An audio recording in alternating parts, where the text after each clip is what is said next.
7.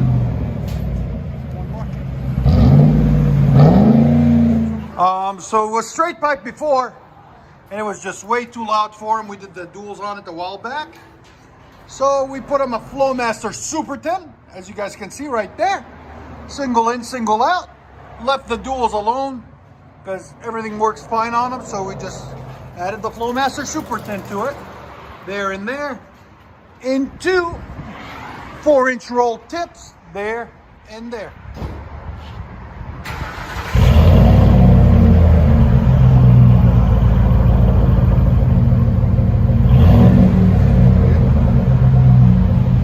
Give it gas?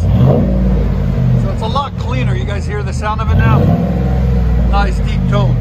That Flowmaster Super 10 gives it a deeper tone. Takes the raspiness away. Here it is. Sound decibels. As you guys can see, it's not even over 89 anymore. Again. Right at 89. Go ahead and back it up.